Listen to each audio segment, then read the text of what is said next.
दोस्तों ये हमारा पार्ट नंबर 5 है, फंडामेंटल्स ऑफ पार्टनरशिप का। इसमें आज आपको सिखाने वाला हूँ importance of partnership deed. Deed मतलब होता है एग्रीमेंट। डीड मतलब क्या होता है? एग्रीमेंट। अभी आपको बताऊंगा डीड और एग्रीमेंट में क्या डिफरेंस है। दोस्तों इंपॉर्टेंस क्या है? हम लोगों के बीच में जो भी एग्रीमेंट बनता है, जो भी हम लोगों के बीच में एक डीड डिसाइड करी जाती है, जिसमें काफ़ी सारी बातें लिखी रहती हैं, हमारी बहुत सारी शर्तें होती हैं पार्टनर्स के बीच की, वो सारी लिखी रहती हैं, उससे बोलते हैं पार्टनरशिप डीड। दोस्तों इसको बनाने का ना फ़ायदा क्या होता है? देखो पार्टनरशिप डीड में काफ़ी सारी बातें लिखी जाती हैं, उसको कराऊंगा पार्ट नंबर 6 में।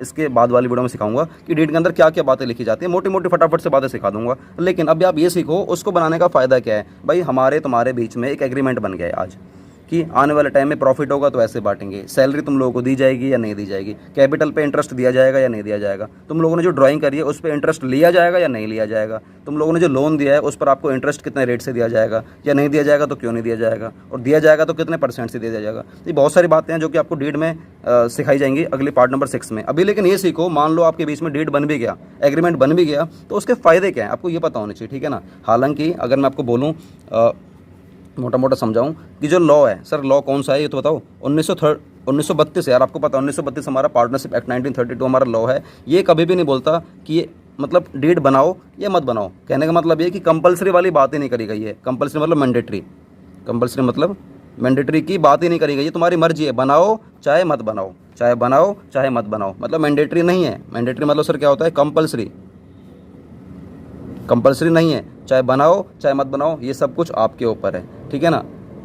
लेकिन आपको कुछ ऐसी बातें बताई जाएंगी, ऐसी कुछ चीज़ें हैं कि बनाना ना आपके लिए ज़रूरी हो जाएगा। ज़रूरी मतलब इंपॉर्टेंस बताई जाएंगी आपको भी ऐसी काफ़ी सारी। अगर आप लोग ये सुन लेते हो, सर कितने सुनाओगे आप लोग? हम आपको सुनाएंगे 3 इंपॉर्टेंस। अगर आप लोग इन तीनों बातों को सुन लेते हो तो आपको ऐसा लगेगा कि हमें डीड को ना हमें एग्रीमेंट को या डीड को रिटर्न में बना ही लेना चाहिए। किस में? रिटर्न में बना लेना चाहिए, क्योंकि ऐसी काफ़ी सारी दिक्कतें हैं जिनका सामना आपको फिर करना पड़ सकता है, ठीक है ना। हालांकि पहली बात बोली गई है कि तुम्हारी मर्जी है, आपको बनाना है या मत बनाओ, सब कुछ आपके ऊपर है। बनाओ चाहे मत बनाओ, और बना रहे हो तो रिटर्न बनाओ चाहे ओरल बनाओ, आपकी मर्जी है। आप इसको रिटर्न में बना सकते हो, रिटर्न में लिख कर बना सकते हो, आप इसको ओरल भी बना सकते हो, आपकी मर्जी है, दोनों में से कोई भी एक कर सकते हो। मैं तो ये कह रहा हूँ बनाओ चाहे मत बनाओ, ये भी आपके ऊपर है, और दूसरा ओरल बनाओ चाहे रिटर्न बनाओ, ये भी आपके ऊपर है। दोनों में से एक भी, चाहे कोई भी, चाहे रिटर्न करो चाहे ओरल करो। लेकिन मैं आपसे ये बोलना चाह रहा हूँ कि रिटर्न बनाना काफ़ी ज़्यादा अच्छा माना जाता है। ऐसा क्यों? इसके लिए आपको 3 बातें जाननी होंगी। पहला, देखो ये जो एग्रीमेंट है ना, एग्रीमेंट के अंदर सारी बातें लिखी रहती, सारी बातें एक एक बात लिखी जाती हैं, तुम्हारी सारी पोल पट्टी लिखी जाती हैं कि आने वाले टाइम में ये हुआ तो ये होगा, वो हुआ तो ये होगा।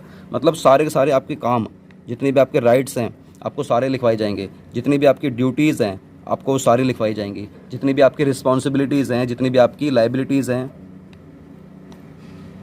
रिस्पॉन्सिबिलिटीज़ हालांकि ड्यूटीज़ में आ जाएगा, ठीक है ना। और जितनी भी आपकी लाइबिलिटीज़ हैं कि आपको किस किस को पैसा देना है, वो सभी कुछ आपको उसके अंदर लिखवाना होगा। राइट्स क्या हैं, ड्यूटीज़ क्या हैं, रिस्पॉन्सिबिलिटीज़ क्या हैं, और आपकी लाइबिलिटी क्या है, वो सारी की सारी हर पार्टनर की, हर पार्टनर मतलब है कि ईच पार्टनर की बात हो रही है। ये नहीं कि एक की लिखवाई जाएगी और एक की नहीं लिखवाई जाएगी, हर पार्टनर की, PARTNER, ठीक है ना, पार्टनर की, हर पार्टनर की सारी राइट्स, ड्यूटीज़, रिस्पॉन्सिबिलिटीज़, लाइबिलिटीज सभी की सभी लिखवाई जाएंगी। सर क्यों लिखवाई जाएंगी? भाई तुम्हें पता रहेगा ना आने वाले टाइम में तुम्हारी यही अधिकार हैं, तुम्हारी यही जिम्मेदारियां हैं, तुम्हारी यही लाइबिलिटीज़ हैं, तुम फिर मुकर नहीं सकते हो अगर रिटर्न में सारी बातें हो जाएंगी। तो अगर ये सारी बातें आप ओरली करोगे तो तुम उस वक्त के लिए याद रहेंगे, लेकिन 1 साल बाद शायद आप भूल जाओ कि यार मैंने ये वाला वादा करा था या नहीं करा था, क्या है क्या नहीं है। ओरल में लड़ाई होने के चांस, आपके डिस्प्यूट होने के चांस बहुत ज़्यादा रहते हैं, मतलब लड़ाई वगैरह होने के चांस बहुत ज़्यादा रहते हैं। कहीं ना कहीं फिर आपको कोर्ट का सामना करना पड़ेगा, जाना पड़ेगा वहाँ पर, और फिर आपको केस लड़कर आपको फिर वो उस केस को जीतना होगा, आपको अपनी बात को प्रूफ करना होगा। लेकिन ओरल में कहाँ से प्रूफ कर दोगे आप? रिटर्न में सारी बातें प्रूफ भी कर सकते हो, इसलिए रिटर्न में एग्रीमेंट बनाना, रिटर्न में पार्टनरशिप डीड बनाना काफ़ी अच्छा माना जाता है, ठीक है। तो ये दोस्तों ये रहा हमारा फर्स्ट पॉइंट। अब हम लोग करते हैं सेकंड पॉइंट कि इसके और क्या क्या हमारे फ़ायदे होते हैं। देखो जितने भी आपके हमारे बीच में हो सकता है आने वाले टाइम में मिसअंडरस्टैंडिंग हो, तो ये दूर करने में उनको हेल्प करता है। It helps to avoid any misunderstanding.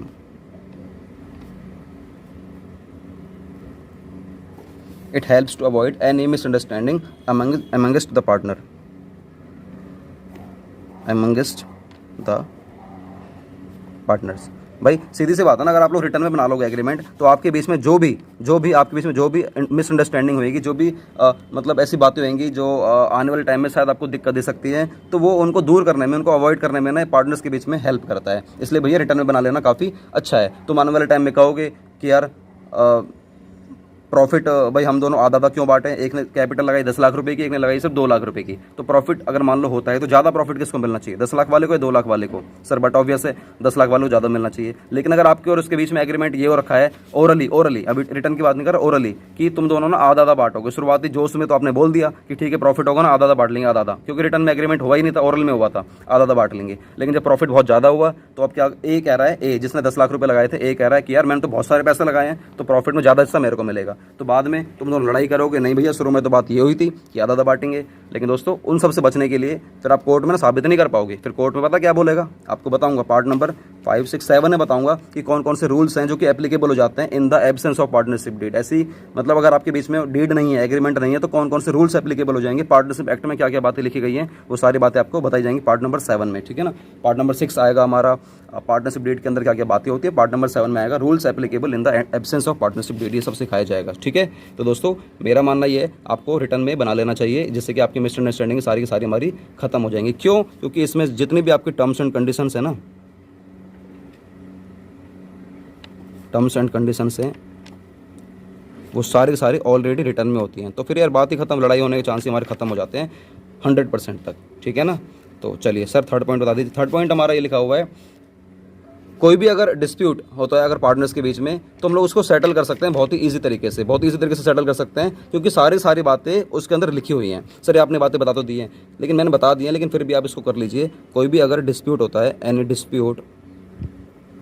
Dispute amongst, किसके बीच में, amongst the partners, any dispute amongst the partners may be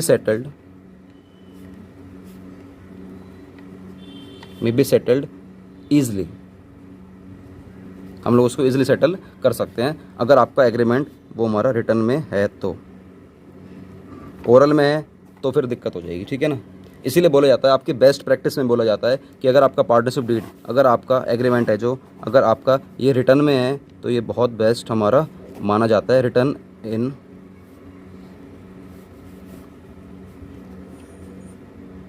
agreement.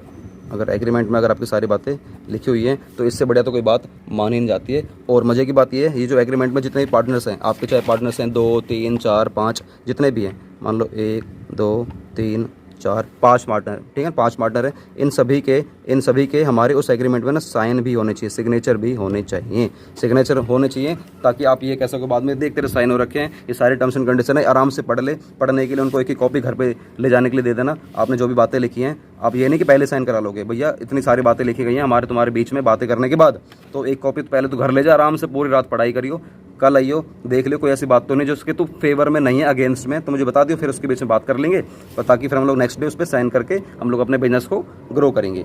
तो इसलिए सिग्नेचर होना भी बहुत ज़्यादा जरूरी है। तो दोस्तों आप लोगों ने देखा डीड की हमारी क्या क्या इंपॉर्टेंस होती है। इंपॉर्टेंस यही है कि पहली बात तो ये कि मैंडेटरी है, अगर आप लोगों से बोलूँ तो आप कहना कि सर मैंडेटरी नहीं है, मतलब कंपलसरी नहीं है। दूसरा, रिटर्न में होना जरूरी है, सर ये भी जरूरी नहीं है। ओरल में होना जरूरी है, सर ये भी जरूरी नहीं है। इन दोनों में से किसी एक का होना जरूरी है, यस इन दोनों में से किसी एक का होना जरूरी है, चाहे बनाओ ओरल चाहे बनाओ रिटर्न। सर अगर इन दोनों में से कोई भी नहीं हुआ तो क्या होगा, तो मैं सिखाऊंगा पार्ट नंबर 7 में कैसे कौन कौन से रूल्स हैं जो कि एप्लीकेबल हो जाएंगे in the absence of partnership deed. अगर इन दोनों में से ना ओरल ना रिटर्न है तो क्या क्या बातें एप्लीकेबल हो जाएंगी, सब कुछ सिखाई जाएंगी। तो इसके फायदे ये दिए गए हैं, पार्टनरशिप डीड के ये फायदे दिए गए हैं, आपके अधिकार, आपके राइट्स क्या हैं, ड्यूटीज़ क्या हैं, रिस्पॉन्सिबिलिटीज़ क्या हैं, लाइबिलिटीज़ क्या हैं, सभी कुछ हर पार्टनर के, ईच पार्टनर के डिसाइड कर दिए जाते हैं। दूसरा, ये हेल्प करता है जो भी आने वाले टाइम में अगर आपकी कोई मिसअंडरस्टैंडिंग हो रही है आप दोनों के बीच में, आप सभी पार्टनर्स के बीच में कुछ मिसअंडरस्टैंडिंग हो रही है, तो वो हम लोग खत्म कर सकते हैं उस रिटर्न एग्रीमेंट के थ्रू, या उस ओरल एग्रीमेंट के थ्रू हम लोग उसको खत्म कर सकते हैं। अगर आपके बीच में कोई डिस्प्यूट हो रहा है, अगर आपके बीच में कोई लड़ाई वगैरह चल रही है किसी चीज़ को लेकर, तो हम लोग उसको भी खत्म कर सकते हैं, क्योंकि आप लोगों ने जो रिटर्न एग्रीमेंट बनाया ना, यही हेल्प करेगा उस लड़ाई से बचने में। अगर आप लोगों ने बीच में रिटर्न एग्रीमेंट नहीं बनाया और डिस्प्यूट हो जाता है, तो वो फिर कोर्ट में केस जाता है, और कोर्ट में कुछ ऐसे फैसले सुनाए जाते हैं जो कि मैं आपको पार्ट नंबर 7 में सिखाऊंगा कि कोर्ट ऐसे क्या क्या फैसले लेगा। अगर आपके बीच में एग्रीमेंट नहीं है तो कोर्ट ऐसे क्या फैसले लेगा कि आपका जो डिस्प्यूट है वो खत्म हो जाएगा और आप लोग अपने बिजनेस को फिर कंटिन्यू करोगे। हालांकि एक बात याद रखना, मैं प्रैक्टिकल बता रहा हूँ, मेरे को ऑनेस्टली स्पीकिंग 7 साल का एक्सपीरियंस है। जब भी कोई केस कोर्ट में जाता है पार्टनर्स के बीच में, फिर वो पार्टनरशिप ना कभी टिकती नहीं है, आने वाले टाइम में ना खत्म होती चली जाती है वो। इसलिए भैया रिटर्न में बना लो एग्रीमेंट। ओरल में अगर आप बना रहे हो और गलती से कोई केस कर लेते हो आप एक दूसरे के ऊपर, पुलिस केस या कोर्ट केस, तो गाइस याद रखना वो पार्टनरशिप ज़्यादा लंबे समय तक नहीं टिकेगी। क्यों? डिस्प्यूट अगर एक बार बीच में आ गया ना, तो फिर वो आ ही जाता है। इसलिए रिटर्न बना लो भैया, क्या दिक्कत है, लड़ाई कभी होएगी ही नहीं, ठीक है ना। अपनी खुशी से सुख शांति ज़िंदगी जियो। एग्रीमेंट रिटर्न में होना जरूरी है, सिग्नेचर करवा लेना। एक दिन उसको पहले कॉपी वगैरह दे देना, फोटो कॉपी, जा भैया आराम से पढ़ लियो, कहीं ऐसा ना हो कि मैंने जल्दी बारे में कुछ लिख दिया और तूने सुना ना हो और मैंने लिख दिया और फटाफट साइन हो जाए और आने वाले टाइम में डिस्प्यूट हो जाए। तो इसलिए भैया फटाफट से एक कॉपी ले जाओ, सभी के सभी 50 पार्टनर हमारे हो सकते हैं, कम से कम 2 और मैक्सिमम हमारे कितने हो सकते हैं 50। सभी को एक कॉपी दे देना, प्रिंटर वगैरह ऑफिस में लगे रहते हैं, ठीक है।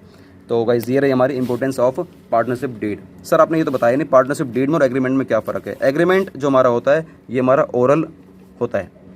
हमने जो बातें करी हैं एग्रीमेंट, जैसे कि चलो तुम और मैं ना आने वाले टाइम में ऐसे बांटेंगे, ये सैलरी देंगे, ये वो देंगे, तो ये ओरल है, तो इसका मतलब एग्रीमेंट है। और लेकिन पार्टनरशिप डीड, वो एग्रीमेंट हमारा पार्टनरशिप डीड में तब कन्वर्ट हो जाता है जब वो हमारा किस में हो जाता है, रिटर्न में हो जाता है। क्या बात समझ में आ रही है। तो एग्रीमेंट हमारा ओरल होता है और पार्टनरशिप डीड हमारी क्या होती है, रिटर्न होती है। इस बात को याद रखना, ये रिसर्च करके चीज़ें निकाली गई हैं ये।